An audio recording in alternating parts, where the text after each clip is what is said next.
Hello vlog, welcome back. This is vlog number 9. For those that do not already know me, my name is Jasmine Hampton. I am a senior political science major, legal communications and sociology double minor from Connecticut. And I have the honor of taking a digital media literacy course this semester. And this week's assignment, we are dissecting some fake news. So the image that you saw in the beginning of this vlog is the image that we will be dissecting, but I do want to just talk about fake news a little bit before we get into it. Fake news is very prevalent today. It's something that we see very often. It's common. It's even used by our own government.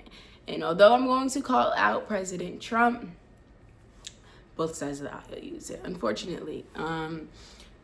So really, I think that when it comes to this new AI technology and the things that we're sharing, it can be very dangerous because before it was just things that we would say, right? You can say something and then it's just like, you always got to take what people say with a grain of salt, right? Okay, this is your opinion. This is the information that you have. Let me do some further research. And of course, you could always do further research. However, I just think that there's more power that comes with these images and these videos, because if you're not familiar with the technology, it is sometimes very hard to tell what is real from what is fake.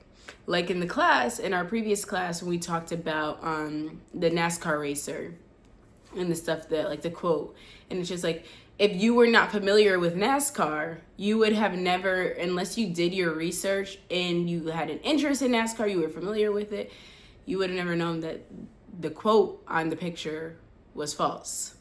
So I just think that, like, oftentimes we see pictures and we use pictures, and historically we've used pictures as evidence and videos as evidence because it's just like, oh, it's hard to go edit a video, but this day and age, it's really easy to do so.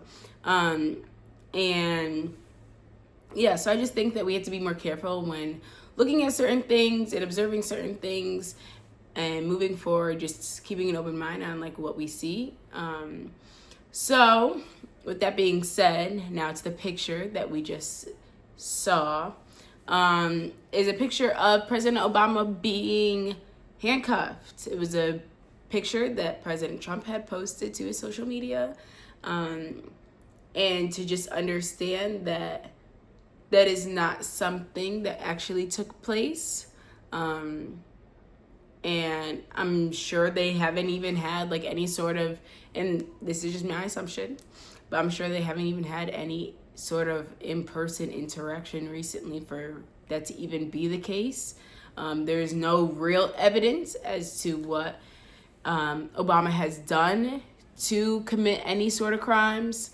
So it's just really worrisome when we put things up, and especially when your government, and like I said, it comes from both sides of the aisle, but when your government is putting out information, and although claims to be a joke, a lot of people take what he says very seriously.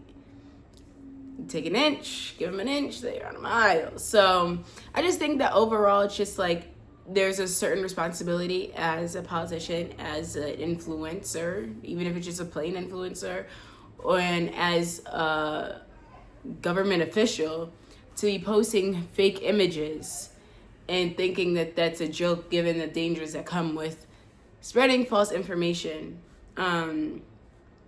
So yeah, I just think that overall,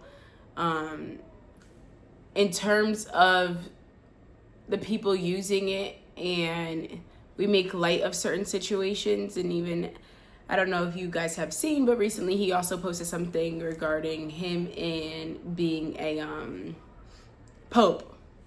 That was a while back, but it was another fake image, and then also him like dropping feces on protesters. Like, all of that is fake, and I just think that as time goes on, it will be hard to tell what is real from what is fake. And the excuse is when things start to get real, the excuse is always going to be, this was just a joke, if it comes down to it. And oftentimes, like, the words that he uses to explain himself really manipulates a situation in certain people to believe that his side is accurate, and calling other people fake news, right? So you want to post an AI picture of you being a pope, and then after that, you want to say that the Christians aren't mad at me, because obviously you want the Christians on your side, and you want them to believe that they're not mad at you.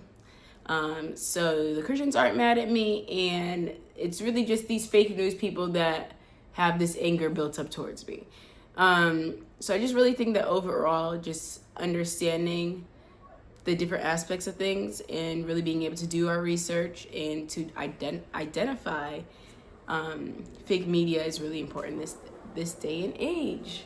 And so that's all I have for you guys today. Thank you so much for watching this vlog, and I will be back next week. Bye.